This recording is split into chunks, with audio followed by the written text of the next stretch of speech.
When it comes to presenting your logo to a client, it really helps to put together a proposal document instead of just showing the logo as loose images. A proposal document will help you present your design and communicate the merits of the design and show the development that has gone into it. When a client can see the ideas that have gone into a logo design, this can help sell your work and convince a client that your design will work. Now, to do this, you have a few options. You can either purchase a pre-designed proposal template and modify it, or you can build a proposal document yourself from scratch. Now, there are lots of ways you can do this, and there are lots of creative tools you can use. For this course specifically, I will be demonstrating how I put my client proposal document together in Adobe Illustrator. So here I am in Adobe Illustrator, and this is a typical proposal document I will use to present my design to a client. For anyone new to this course, this is a logo design proposal document for a dance music festival. This includes all the key information I like to present to the client to sell my design. In this video, I'm going to discuss creating a logo proposal document like this from scratch using Adobe Illustrator. So let's get into it. So here I am with my design process checklist. Once we have created enough in situ visuals to demonstrate our logo in context, and we have checked each task, we can now move into step 2 in phase 4. The second step in the present logo designs phase is create a proposal deck. Now, some of you may be wondering, why have I done this in Illustrator and not in a presentation program like InDesign or Keynote? Well, there is a good reason for this. In my experience, I have often presented my logo design to a room full of people. Board members, creative teams, or company staff members. Sometimes, if I'm presenting in a large room, I'll print out each page and pin it up on the wall and take everyone through it so they can see the entire process as you see it here. However, sometimes I will need to present on screen or over a Zoom call. In Illustrator, it's easy to replicate the wall experience and browse over the entire presentation or zoom into specific pages. Clients like to see it at a glance, and it makes it easier to dive in and out of specific sections if they have questions afterwards. Also, I find it easier to design and develop a presentation this way. Having the presentation open like this allows me to take a step back and see all the parts clearly, so I can see what I am missing or what I need to add. And once it's made, it's easy to export as a PDF afterwards. So if you want to take a closer look at this proposal document and follow along with me, you can find it in the course folder. The course folder comes with my complete logo design solution I will be demonstrating on this course, including all my design example files and documents at each step to aid your learning experience. The folder also comes with design resources, such as a logo design process checklist, process documents and templates, a project folder structure, color sample charts, and a logo proposal document example, all of which you can not only learn from, but use in your own design process. To get the full learning experience and use the resources to help develop your own logo project, I recommend you get the course folder. Download link with instructions is in the description. So with the course folder open, click into the design process example folder, click into the presentation folder, and click to open the illustrated document or PDF called Euphoria Proposal, and you'll have the same document I have open here. So what I'm about to demonstrate is a process to create a proposal document like this in Illustrator. But I'll also be discussing structure. So if you would rather create a document like this using another program, this can easily be followed and applied to any other program like Keynote or InDesign. So creating a document like this in Illustrator is fairly straightforward. What I'm doing here is using artboards to create my pages, which allows me to get a nice clear overview of the entire document. In the layers panel, I have two layers, my content layer and my background layer. I keep all my type and images on the top layer and all my background images on the bottom layer. Clicking on the artboard panel, we can simply see each artboard contained in this document. In my document, I have lots of type elements and linked images which I have prepared outside Illustrator in Photoshop and brought them in as links. In this instance, I have arranged my artboards in 8 columns, which can easily be changed in the menu. So everything is nice and neat here, which makes it really easy to present on screen and export as a PDF. So let's take a look at how we can set up a document like this. In this video, I'm about to demonstrate how I build a proposal document from scratch in Illustrator. Now, you are welcome to follow along with my example, but if you're following along with your own design, I would recommend you add in your own information, your own logo design, and tweak the document to your own logo and include your own visuals and brand style. Feel free to use and modify my template. This can be acquired in the course folder. So with the course folder open, click into the design process example folder, click into the presentation folder, and click to open the illustrated document called Euphoria Proposal. So if you're following along with your own design, be sure to enter in your own information and visuals as we build the presentation proposal document together in this video. As we progress, undertake the same process I'm about to demonstrate, but develop it in your own style. And be sure to share a proposal document and development over on Instagram and tag me so I can see them. I'd love to see what you can come up with. Now, a proposal document like this is going to include a lot of links and artwork. So before I start making a project proposal, I like to get my project folder sorted so I'm organized and know where everything is. So in my project folder, I'll make sure I have a folder called presentation, and in there I'll be sure to include a folder for my assets and a folder for my PDF when I am finished. With this setup, I can begin my proposal doc. So in Illustrator, I'll press Command N on Mac or Control N on Windows to create a new document. Now it's completely up to you what size you want your document. If I know I'm going to print out my document, I'll set this to a paper size. But in this instance, I know I'm going to present it over screen. So I'm going to set my canvas size to 1920 by 1080 pixels. So I'll set the orientation to landscape and I'll set my artboards to 10. I'll make sure the screen is set to RGB and I'll click OK. So next, I'll come over to the artboard panel. If you cannot see this panel, come up to Window, scroll down and click on Artboards. I'll click on the menu and click on Rearrange Artboards. Up will pop a menu, and here I'll simply set my columns to 8 and set my spacing to 100 pixels and click OK. And now we have set up our first set of pages. Now keep in mind, you don't have to do it by 8. I'll just jump back in and rearrange to 5 for now, whatever works best for you.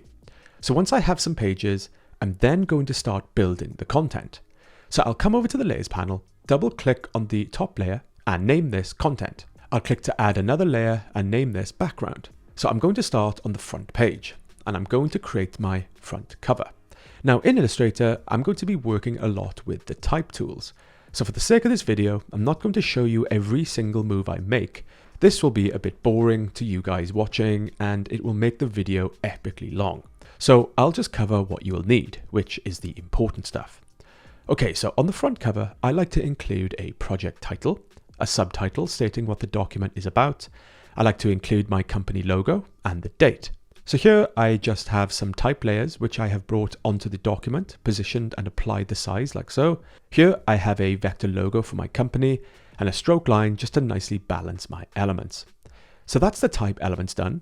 Now, when I present a proposal design to a client, I like to celebrate the context. So next on my cover, I'll include a background image. Now, this project is designed for a dance music festival. So I have chosen to use an appropriate image to contextualize the proposal document theme. And for the cover, I like to keep it branded to my personal brand. So here I have used my blue GDS blue gradient with the image set subtly in the background and set my type elements to white. Now, if you're wondering how I did this image here, this was simply created in Adobe Photoshop. Here I have a document with the same dimensions, and in the layers panel, you can see the effect I have applied to the image. When creating any image like this I want to bring into my proposal document, I'll always make sure to save them into the assets folder ready. So in Illustrator, I'll simply press Command-Shift-P on Mac or Control-Shift-P on Windows to place it in the file from my assets folder, and make sure to place it on the background layer below the type. So this is the cover and it includes my branding and a nice theme for the proposal document. Nice. So moving on to the next page, the first page in the document, I always start with an index. This is good to show the client what to expect during the presentation. And for the index, I like to include a little tab on the top, a title, the index, and a little footer at the bottom. So here I have again placed some type layers which I have positioned and applied the size like so. And I'm using blue here because it's one of my prominent brand colors. So for my proposal document, I like to show 4 key areas: project recap, strategy overview, concept territories, and creative solutions. So now I'm starting to consider the layout and structure here. My tab at the top and the footer at the bottom is going to be consistent throughout the entire document. So here is a neat trick. I'll come to the top tab, select the element and press Command X or Control X for Windows to cut. Now I'll zoom out so we can see more of the artboards. Then I'll press Shift plus Alt plus Command V or Shift plus Alt plus Control V for Windows, and this will paste the same element across every artboard. This is a neat trick to save time. However, keep in mind it will also place it on pages you don't want, like on the cover. So I'll have to come here and get rid of it there. Now same again for the footer. I'll press Command X to cut or Control X for Windows. Then I'll press Shift plus Alt plus Command V or Shift plus Alt plus Control V on Windows and remove the element from the cover. Now, unfortunately, Illustrator does not have master pages, which is probably the worst drawback when using Illustrator. Hopefully, Illustrator will bring in master pages at some point. Okay, on to the next page. So once I have done my index, I'll kick the document off with a section title page. So here I have again placed some type layers, which I have positioned and applied the size like so. Here I lead with the title and a subtitle stating the purpose of the section.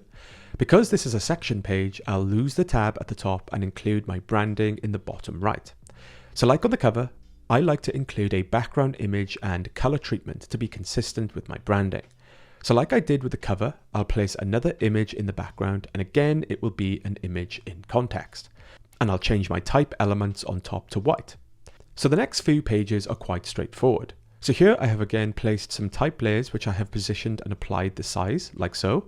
Now these are relatively simple pages for the project recap, which includes a page for context, objective, goal, and key considerations. Notice on these pages, I have changed the top tab to the appropriate tab name for reference. Now once I have included these, I'll then include a page on competitor landscape.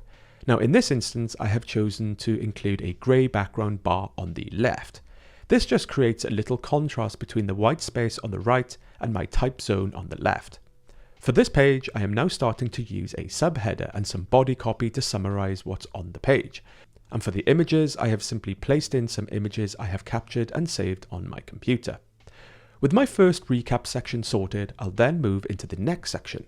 So now I have my section title page established. I can simply copy and paste this into place and change the title and subtitle and use a different image in the background. So right now we can see we have run out of artboards. So I'll come into the artboard menu, make sure to click on the last one and hit the add artboard button 10 times. Then I'll hit the artboard menu button, hit rearrange artboards, make sure it's still set to columns 5 and 100 pixels space and click OK, and that will rearrange the artboards and I can continue to build the presentation. So for my strategy section, I include subtitle sections. So here I have again placed some type layers which I have positioned and applied the size. On this page I have included the subtitle in the middle, the top tab in the top left, and the footer in the bottom left. Now a good tip here to place your repeated elements into a new page correctly. So I'll remove my bottom footer, I'll come to one of the pages, copy the footer, come and click into my new page and press Shift plus Command plus V or Shift plus Control plus V for Windows. This is a shortcut to paste in place. So this makes it easy to paste items from your other pages into place on your new page. And this is also how I did the top tab. I copied it from another page and pasted it in place and changed the title. Now for this page, I like to include another background image, but because this is not a section title, in Photoshop I have applied a different treatment. This just makes it clear that it is not a main section, but rather a subsection. Okay, so on to the next page. So for strategy, I like to include qualities, which define the product, company, or business. I like to include this to show what inspired ideas for my logo design. Here I have placed some type layers, which I have positioned and applied to the size. On this page, I'll include a few keywords for qualities. Now, because this page is trying to sum up what the product, company, or business is about, I also like to include a background image to help support the context. Here I have included an image background with very subtle effects to sit nicely behind the text. So the next page is another subtitle page. Now that I have my subtitle page established, I can simply copy and paste this into place and change the subtitle and use a different image in the background. Easy. So the next page is similar to the previous where I listed keywords. Here I can simply copy and paste this into place and change the type accordingly and use a different image in the background. For strategy, I like to include what makes the product, company or business unique to show that I have really thought about it and what inspires ideas for my logo design. On this page, I'll include a few keywords or phrases for what makes the product, company or business unique. So again, I'll copy and paste my subtitle page, change the type and add in a new image. And again, copy and paste the previous page and change the type accordingly and use a different image in the background for creative interpretations. For strategy, I like to include creative interpretations, as this shows how I have considered the qualities, unique characteristics, and thought about how these could be interpreted creatively to inspire my logo ideas. On this page, I'll include a few keywords or phrases for how the product, company, or business qualities and unique characteristics could be creatively interpreted. So now you can see how we are starting to build up the structure and the elements of the proposal document. As we build out the document, it's just a case of copying and pasting the format we have already established and editing it along the way. So again, I'll copy and paste my subtitle page, change the type and add in a new image. And again, copy and paste the previous page and change the type accordingly. Now, for initial themes, I generally don't use a background image, as now we are starting to focus on conceptual ideas. For strategy, I also like to include initial themes, as it shows how I have considered the qualities, unique characteristics, and thought about creative interpretations, and how these can start to form themes and ideas to base the logo design on. So again, I'll copy and paste my subtitle page, change the type and add in a new image. And again, copy and paste the previous page and change the type accordingly for design traits. For strategy, I also like to include design traits, as it shows how I have considered the qualities, unique characteristics, thought about the creative interpretations, and how these can start to form themes and ideas to base the logo design on. For strategy, I like to include design traits, as it shows how I have thought about the initial themes and considered how they could be explored visually in design. So this now completes the second section of the document. And right now we can see we have run out of artboards. So I'll come into the artboards menu, make sure to click on the last one and hit the add artboard button 10 times. Then I'll hit the artboard menu button, hit rearrange artboards, make sure it's still set to columns 5 and 100 pixel space and click OK.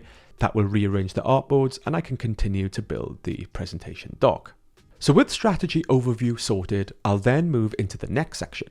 Here I can simply copy and paste the section page treatment and change the title and subtitle and use a different image in the background for creative territories. Again, I'll copy and paste my subtitle page, change the type and add in a new image. And again, copy and paste the structure from a previous page and change the type accordingly for my mission statement. For concept territories, I like to begin with a mission statement, which outlines my understanding of the requirements and sets the tone of what's about to follow.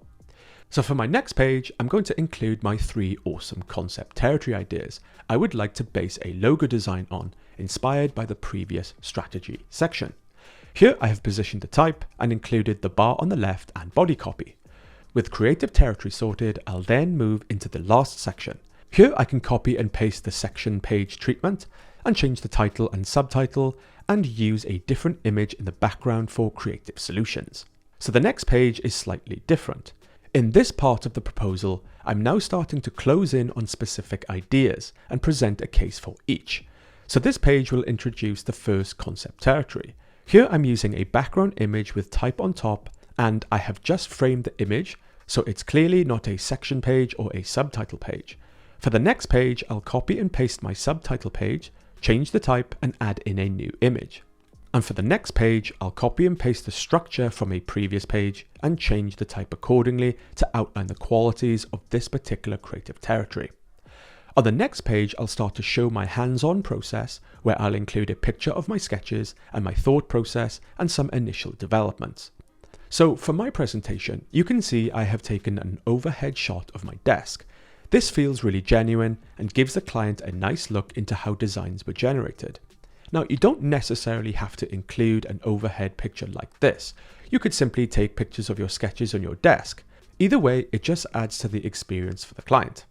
This really helps to show how I conceived my design based from all the ideas and thinking demonstrated previously. Now, if I'm showing more than one option for a particular territory, next I'll start to focus in on specific design options. So next I'll include a subtitle page to introduce the design option for the first territory. And right now we can see we have run out of artboards. So I'll come into the artboards menu, make sure to click on the last one, and I'll hit the add artboard button 10 times. Then I'll hit the artboard menu button, hit rearrange artboards, and now the document is getting pretty large here. So now I'll make sure it's set to 8 columns and click OK, and that will rearrange the artboards, and I can continue to build the proposal. So on the next page, I'll add another subtitle page where I can begin to introduce my chosen design for option 1. Here I can copy the format from the previous page and change the type accordingly. On the next page, I'll include a snapshot of my design process for this particular option. Here I'll show a page from my sketchbook with body copy to annotate. And on the next page, I'll include the logo formula for this specific idea with body copy to annotate. Once the developments and formula has been introduced, I'll then show more clear designs.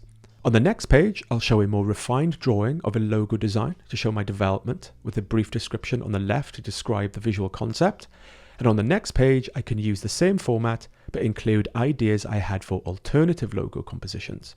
So for my presentation, you can see I have taken an overhead shot of my desk. This feels really genuine and gives the client a nice look into how designs were generated. Now, you don't necessarily have to include an overhead picture. You could simply take pictures of your sketches on your desk. Either way, it just adds to the genuine experience for the client. And on the next page, I will show a more clear layout of any logo variants, along with how the logo can be used as part of a visual language. So once the development of a logo has been shown, I will then move on to show the final logo design. On the next page, I will have a subtitle page for the specific logo option. Here I can copy the format from a previous page and change the type accordingly. And on the next page, I'll include the final artwork for the logo design. Now, for my design, I have a logo mark and a word mark element. I like to introduce each element separately to lead into it so the client understands each part clearly. On the first page, I'll include the logo in black and white to focus on the shape and form, with annotation on the left to describe the idea behind it. On the next page, I'll use the same format, but include the word mark element. And on the next page, I'll show how the logo comes together to form a complete combination mark logo design. And again, we can see we have run out of artboards. So I'll come into the artboard menu, make sure to click on the last one, and hit the add artboard button 10 times. Then hit the artboard menu, hit rearrange artboards.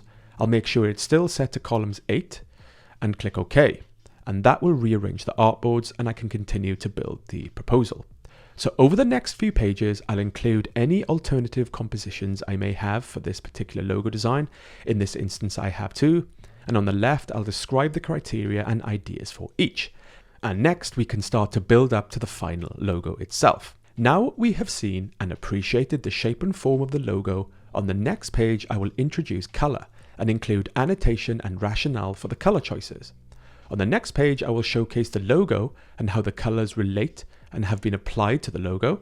And on the next page, I will showcase the master logo composition in its full hero colorway. Now, what follows over the next few pages is more of the same, but for each alternative logo. And then colorways for the light version, where I have added another 10 artboards. Now, once I have shown the logo in full color, I will finish with a conclusions page, where I will list the reasons why I believe this specific logo design works and is a good fit for the product, company, or business. This will then end the introduction of the logo design in principle. Once I have shown the logo in full color, I will then include some in situ visuals to show the ways the logo can be used. Here I'll copy and paste my subtitle page, change the type, and add in a new image. Now over the next few pages, I'll add in some images I have prepared using mockup templates and compositions I have prepared in Photoshop. Here I like to include in situ visuals to show how the design works in large and small formats. Here I'll include a variety of visuals to showcase how specific logo designs and color treatments can be used. For this, I'll include as many as I feel does the design justice, and I'll add more artboards along the way. So after in situ visuals, I will include one last section. Here I'll copy and paste my subtitle page, change the type, and add in a new image for in the mix. And on the last page, I will include the final logo design against the competition, so it's clear to see how the logo will fit in the contextual landscape and stand out. So that concludes the creative solution for the first logo option for Territory 1. Now normally, if I'm presenting more than one logo option for a concept territory, I'll continue to present the next logo option using the same structure as the first. Here I can copy the subtitle page and structures from the previous and change the images and text accordingly. Now there may be times I will show another logo design for another concept territory. If this is the case, I'll continue to present the next logo territory after the first, using the same structure as previous. Here I can copy all the page structures from the previous and change the images and text accordingly. So if my proposal document includes more than one logo design, right at the end of the document I will include a conclusion page where I will place all logo designs on one page. So at the end of the presentation, I can show all logo designs in one instance for us to discuss and choose. So once I have showcased all my logo designs, I'll end the proposal document with a page similar to the cover, including a thank you, details for further inquiries, my company logo, and the date. This will then conclude my proposal document, and with my document complete, I can now zoom in and out and see the entire proposal at a glance and make sure I have not missed anything. Now presenting this document is really easy. If I click on the cover page and press Shift F, I will enter into presentation mode and simply click on the arrow buttons to move left and right to each page. If I press Escape, I can exit presentation mode, and if I just want to skip through each page, I can press page up or page down on the keyboard to move through the presentation really easily. So that is not only how you can build a proposal document in Illustrator, but a structure you can use when presenting your logo design to a client. Now, some of you may be wondering, why have I put so much work into this, and is all this really necessary? Well, as I've said before, this is the difference between a logo you get on Fiverr and a logo design you pay a professional thousands of pounds for. Quick and cheap logos normally only focus on the end result, because after all, they are cheap and there is no time. When someone pays thousands of pounds, they should be paying for everything that goes into it, the professional creative service and a bespoke and custom creative solution based on a careful thought process. This proposal document demonstrates a deep process of thought, understanding, and a professional design approach catered exactly to the client. Clients have always responded well to this proposal, which has always worked well to sell my design. I have used this technique many times in my design experience, in which I have been paid hundreds of thousands of pounds during the course of my career as a freelancer. So once you have put together your logo proposal document, all that's left to do is present it to the client. In the next video, I'm going to discuss some tips and advice for you to keep in mind when presenting your logo design to a client. So see you in the next video.